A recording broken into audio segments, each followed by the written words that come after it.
Welcome to the Cabral Concept, where board-certified naturopath and integrative health practitioner Dr. Stephen Cabral shares how he was diagnosed at the age of 17 with a life-altering illness and given no hope for recovery. It was only after studying and traveling all over the world did he discover how to combine ancient Ayurvedic healing practices with state-of-the-art naturopathic and functional medicine to fully rebalance the body and re-energize it with life. It's time to discover how to get well, lose weight, and finally feel alive again. And now, here's your host, Dr. Stephen Cabral.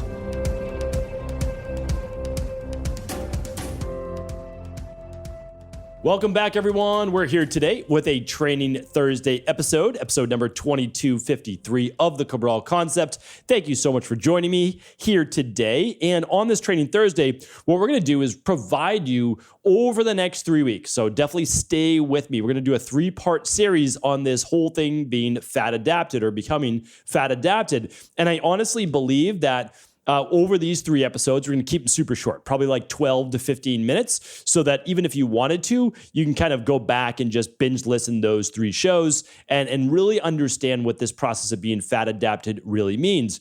Because I believe that people are doing things right now that are not only detrimental to their overall health, but they're really short-term fixes that drive them deeper into dysfunction. So a short-term fix that's driving you deeper into dysfunction means long-term consequences. And that typically means a broken metabolism. That's the exact opposite thing if you want of becoming fat adapted, because a lot of people are becoming fat adapted or trying to become fat adapted for 2 reasons. The 2 reasons are this. 1, they want the cognitive abilities of not having brain fog and not having the highs and lows of energy that affects both the body and brain, because we know the brain, this small little organ, believe it or not, I mean, it's only a couple pounds, consumes a massive amount of energy that is disproportionate to other organs in the body. So we know the brain requires a lot of energy. And there's, again, a lot of misnomers around the brain that because it requires all this energy, we say, well, it's made of fat, so it must require fat as fuel. Well, that's, again, it's incorrect. It makes sense on paper. Like,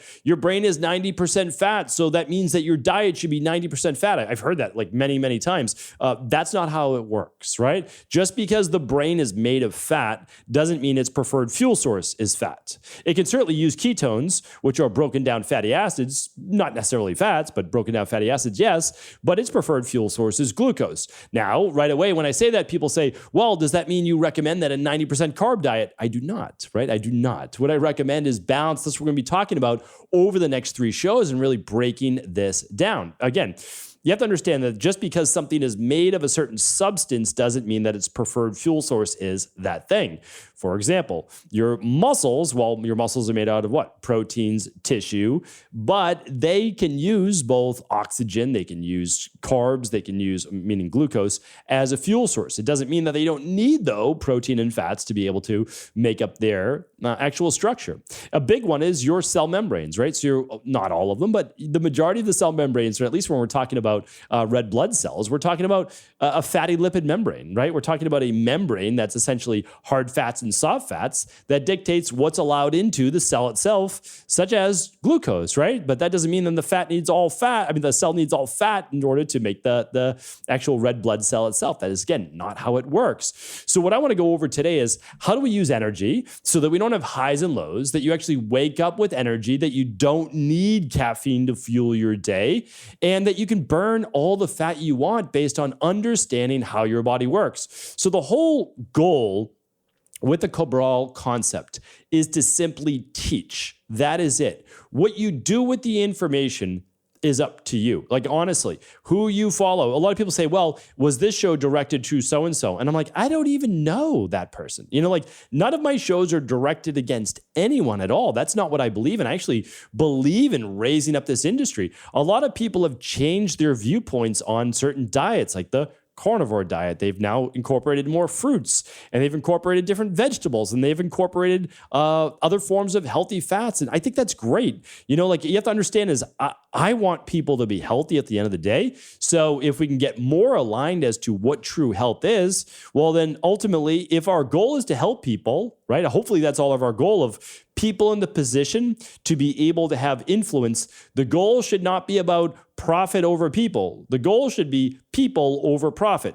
No matter what I do in my life, it has to be about helping and teaching people. That's it. And then whether if I recommend a product or recommend this or recommend that, I always say, listen, it's about ingredients. It's about trusting a lab company. It's about just understanding what the thing does. And then you can work with your local naturopathic doctor, your local personal trainer, nutritionist, integrative health practitioner, whoever you want. But if you don't know how your body works and how your metabolism works and how your health works, well, then you're always going to fall victim to the next fad diet, the next fad supplement, the next fad marketing lab, because a lot of these labs coming out right now have nothing to do with health, but everything to do with selling your data. That's honestly, and I hate to say that, but that's the truth. Whenever, Silicon Valley figures out like, oh, people like this, why don't we start doing this? Oh, 23andMe not just, a couple years ago sold a huge pharmaceutical company. Why? Well, they weren't making any money. They were bringing in a lot of revenue, but they had all of your information. So again, you want to use doctor-backed labs. I mean, that's the thing. You want to use companies that are not going to sell your data. It's so important. Anyway, I digress. Let me get back on topic here. So over the next 3 podcasts, I'm telling you right now, you will understand how your body burns fats as fuel. When it can't burn fat as fuel, it's really important to understand that, because what does it do if there's no fat? Meaning if it can't tap into fat. And then we'll culminate with this whole becoming fat adapted myth. And really, it's not that people are trying to, I don't think they're trying to, I think a lot of people are confused, just to be honest with you. But we're gonna explain that in a kind and gentle way. And we're gonna bring it full circle. And you're always able to look all of this up. And so every single podcast will always have the research, we'll have links. But beyond that, you're going to understand at a base level how your body works. Today's episode 2253. So my takeaways will be at stephencabral.com/2253. And of course, all podcasts, if you're listening to the future, are at stephencabral.com/podcasts. And there's a little search bar, and you're able to search any topic you'd like from the last 2,253 podcasts. There's a little bit on everything. All right. So let's get started. Today's is simple. Again, my job is to take complex information and not try to sound intelligent or smart or persuade you in any way. My job is to take that information and say, listen, this is what it means. And more importantly, this is what you can do to act on it. So the first one is this. Today's podcast is a quick intermittent fasting tip, because we all, again, I'm telling you right now, if your physiology is imbalanced, you may not be one of the 99% of people who can't do intermittent fasting. And by intermittent fasting, go back, I've got a whole show category just on intermittent fasting. It's about 30 or 40 shows. If you want to know literally all there is about intermittent fasting, go back, check out those shows. They're all free. And I take you from A to Z, which foods break a fast, which foods don't, which foods are neutral. Like we go through it, why you're intermittent fasting in the first place, when to do a longer fast, how many days a week to fast, could you ever do a 24-hour? What about a 72-hour? And so we go through all of those topics. We can't do that today, but we have to understand that an intermittent fast is 12 hours or longer. That's basically what it's predicated at. So you could do midnight to 12 p.m., you could do 7 p.m. to 7 a.m. or longer, right? So like you could pick your 12 hours. Now, again, on previous podcasts, I've told you what the best hours are based on human physiology, right? Our natural diurnal rhythm as humans. But I want to take this even one step simpler. I really do. Let's say you're not even intermittent fasting because you have hypoglycemia, you've got HPA axis dysfunction issues, you're working with the practitioner and they said, listen, you really need to eat closer to bed and right when you wake up to stabilize blood sugar. Okay, like that's part of the 1%. And believe it or not, I was part of that, well, it's less than 1%. I was part of that 0.01% when I had Addison's disease and I had type 2 diabetes, reactive hypoglycemia, and I couldn't handle that. By the way, this is my rooibos tea, and what I want to do now is break this down even simpler. So here's the thing: a lot of times we get locked into a dogma, and I don't want you to ever believe in dogmas. Dogmas is just like this is the way that it is, and nothing can change my mind. Okay, let's keep an open mind, but let's think about this: when you're the most active, your body's the most active or stressed. Because when you're stressed, you need a faster fuel response. that means carbohydrates. Now, again, I'm going to be breaking this down over the next 3 shows. It doesn't mean that you need to eat carbs, right? But it does mean that your body's going to use more glucose, right? More glucose than fat for fuel. That's it. So, and I'll be doing this next show, but I essentially break down what does your fat burning look like at rest, and what does it look like during like sprints, and then what's everything in between. I'll actually go through the percentages with you. So what I want you to understand though, I'll just give you kind of the baselines. When you are sleeping or at rest, you're basically burning about 80% fat as fuel and about 20% carbs. So it never becomes 100% fat. I just kind of want to throw that out there and let people digest that, and we can go through the fast glycolysis, slow glycolysis. We can go through the different types of burning within the body, fat oxidation, right? But really what I want you to understand is that when you're most at rest, you are burning the greatest amount of fuel from body fat. And that's because your body, when it's more in the parasympathetic nervous system, the rest and relax and repair and digest, you actually are using a slow burning fuel source. And that's body fat. Fantastic. Well, you might already be thinking, because I know how smart our audience is, that the other side of that spectrum is, well, the more stressed you are, the more you are towards fight or flight, the more then glucose you're going to be burning. And that is absolutely correct. So that was a good answer right there. So here's the thing. If we know then, let's say we wake up at 6 a.m. All right. Let's say 6 a.m. to 7 a.m. It's pretty relaxed. Maybe you wake up before the rest of the family like I do. I wake up between 5:30 and 6 a.m. every single day. I used to wake up even earlier, but now I let myself sleep in an extra half hour. So I sleep in between, I sleep in, yes, but I wake up between 5:30 and 6 every single morning. And on the weekends, I might sleep till 6:30 at the maximum. But I'm always up before the rest of my family, because my family might sleep in an extra half hour on the weekend but as well. And again, I've chosen this, so I'm not going to go in depth. But it gives me an hour to 90 minutes before the rest of my family. Great. So it's pretty relaxed. It really is. But then when it's, all right, getting my girls ready for school with my wife, getting them off in the morning, there's a lot going on. It's not super stressful, but it's the same routine. If you have kids, you understand, like, oh, I can't find my socks. I have no idea where my left shoe is. And, oh yeah, and where's my, uniform for school? Like whatever it might be, right? So that's the thing. That's when we start to really need to then rev, right? We're revving up a little bit more. Okay, there's more stress than we might be. Maybe you're commuting to work. You got a busy meeting. Your body, whether you like it or not, right? You don't necessarily get to choose unless you can keep it in that parasympathetic nervous system and stay relaxed, right? If you're meditating in the morning, you're relaxed. But if you're working out, if you're doing whatever, well, you're more sympathetic nervous system. Now, again, you can play with this, and I've talked about this in other shows, but there's no doubt about it. You're moving from more predominantly fat burning to less, right? So if we think about it, if we're burning the most fuel during the day when we're the most stressed, and we're going to be using a higher than, not the highest, but a higher proportion of glucose, which just means carbohydrates. That's the carbohydrates get broken down into glucose. And they can be stored in the liver as glycogen. But then again, when you need fast fuel, what does your body do? Well, your blood it maintains homeostasis. So it's not going to drop too low, right? So once you start to get around 72 at the lowest, right? 70, your body's going to say, we're going to produce cortisol. Cortisol is a glucocorticoid. Yes, it's a stress hormone, but even if you're not stressed, it will be produced if your body fat drops too low. And that's because it simply is one of the signals to break down more glycogen in the liver that's been stored there, and then bring it into the bloodstream to bring your blood sugar levels back up to normal, to use as that predominantly for that predominant fuel source at the moment. So that's normal. Again, that's how the body's supposed to work. It's always worked that way, and it works great that way. So then you have the fuel, you don't get hypoglycemic, which is, sometimes more anger, irritability, lightheadedness, a little shaky. You may have felt it before. So that's a good thing. That's not a bad thing. But if we start to think about that, again, I want to think about this, right? And then a lot of people, though, are skipping breakfast. And you might say, well, that's the time that your body's looking for fuel.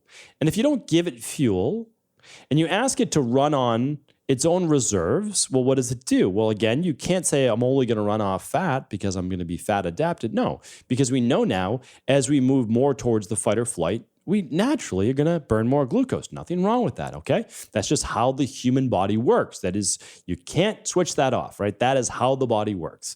And if the body doesn't work that way, it becomes very dysfunctional, and we end up sometimes with things like type 2 diabetes and dysautonomia, and I've done shows on those as well. So now, though, we start to move through the day. We're moving towards the end of the day. The body's becoming more relaxed. We're getting more into the parasympathetic. The sun's starting to set. All the things that are, again, supposed to happen naturally. Our cortisol levels begin to lower, and eventually melatonin will begin to increase. But then, at the end of the day, people are having their largest meal of the day. Well, now we start to move to the largest amount of fat burning towards the end of the day. And we have less of the need to burn glucose. Yet, many people's biggest meal of the day, and that has all the food in it, right, is a lot of times at dinner. So the issue, though, is we've just added more stress earlier in the day to the body just through natural work and movement and, taking care of everything that we need to for the day. But we've told the body that we're not going to give you any fuel then. We're going to use it. We're going to give you that fuel the second half of the day when you're already in more of a relaxed state. And then we are going to do what? Not have to use that fuel as much. We're just going to then repair all the tissue that we basically broke down and restore those glycogen stores. And so there's a couple different ways of looking at this. You might say, well, when you're more relaxed, that's when it's a better time to eat. And I don't necessarily disagree with that. The problem is you're putting your body through quite a bit of stress by not fueling it when you're most stressed during the day, because those carbohydrates are one of the only things that actually helps to cut cortisol, cut stress levels, increase serotonin, increase GABA. These are all very important things for our nervous system if we don't literally want to burn out. So my goal for you is to simply think about this. It's just something to think about. You don't have to accept it. Again, these are concepts that I want to share that I hope with just a little bit of contemplation, not just even 10 minutes, but thinking about it over the course of a week or a couple weeks. Would it make more sense to take in the same amount of total calories you're taking in anyways? Let's just say it's 1,800 calories for the day. May it make more sense to take in, 400 to 600 at breakfast, 600 700 or so at lunch, 600 or so at dinner. You're eating the same amount of carbohydrates. You're still allowing 4 to 6 hours between meals for your blood sugar to stabilize, become normal. You're still going to get anywhere between 12-hour and 16-hour fast overnight by stopping dinner at 6 o'clock and maybe not having dinner until 8 a.m. the next morning, which a lot of our clients do. That's 14 hours of solid intermittent fasting. And you give your body then the fuel in the morning in order to be able to keep up with demands. And there's no less fat burning. There's no less fat burning. And I think that's where a lot of the confusion comes from. So I'm going to actually be doing the 2 follow-up shows based on this. But you're taking the same amount of total calories per day. What you're doing is you're spacing those over 3 meals. You're cutting the stress response by actually giving your body some fuel. And you're using carbohydrates earlier in the day when your body has the most need for them rather than at night. Sure, those carbohydrates at night will restore and refill glycogen reserves, but why not use some of them when they're being asked to be used during the day instead of the stress-based process of stressing your body even more by saying we need to sound the alarm, produce more cortisol because we have low blood sugar levels. Now we're going to break down liver glycogen, and then we are going to raise blood sugar levels. Why not cut that off of the pass with a slow release of carbs at breakfast and lunch? And then at dinner, you can actually start to decrease your carbohydrate load since you're not going to be burning that many calories total, meaning over the course of a night. You'll just be burning your normal resting metabolic rate because you're at rest. So when your body needs more fuel, we give the body a little bit more fuel. This leads to a happier mind and a happier body because the mind is connected to the nervous system, and the nervous system is what innervates the body. So I just wanted to give you this quick tip today. You don't need to follow it. I just wanted to give you something to think about. If your goal is body transformation, you'll transform your body in just the same way, doing an easy 6 at night to 8 a.m. intermittent fast. You could even go 6 to 10 if you wanted to, as long as you're not very stressed for those first few hours of the day, so you don't drive down your thyroid metabolism as well. Again, we've talked about this before. You can easily test these things with something called the stress hormone mood and metabolism lab right at home. But my goal for you is to understand that skipping breakfast may be the wrong decision and is most likely the wrong decision for many people. Skipping dinner would be far more advantageous than you're going to be going to bed in a few hours anyways. So if we're looking at improving overall deep sleep, being able to repair better, well, we don't have food then being digested in our stomach at night. It's much more advantageous, especially for people with brain fog and low energy and low mood, if they get some food in their body, the right types of food, of course, for them, in order to be able to fuel the body and the nervous system. Again, if you have blood sugar dysregularity, if you have hormone dysregularity, you do have to fix that first. So I'm not saying that. I'm saying that eventually we need to get to this place where when our body needs fuel, we give it fuel. And when it doesn't need as much fuel, we don't give it as much fuel, and we allow it then to tap into more body fat reserves. We're going to keep it at that for today's show. And next week, for sure, I will be back and I'll be really going over what percentage you burn at what throughout the day so that we just build on top of this topic. Because as you start to learn more and we start to just peel back the onion piece by piece, you'll start to see how all of this comes together. And then, of course, you can make the right decision for you, your family as well. So hopefully this was helpful. Always feel free to leave a comment. I'm happy to get back to you. I love the engagement with our community. Thank you so much. And again, today's podcast was StephenCabral.com/2253 for any links and research. Take care, everyone. Have an amazing day. Ever wonder what the best sauna, blue blockers, sleep trackers, wake lights, salt lamps, or other health gadgets are? Or what about the top non-toxic mattresses, sheets, soaps, bath products, toothpaste, and cookware? Or would you like to know the cleanest choices for hemp parts, meal delivery services, supplements, and much more? I personally curated, researched, and now created a resource page of all of my top picks that continues to grow each week. These are the exact products I use in my own life, with my family, in my private practice, and they're the ones I trust. To find out all of my up-to-date recommendations and all the details, simply head on over to StephenCabral.com/resources.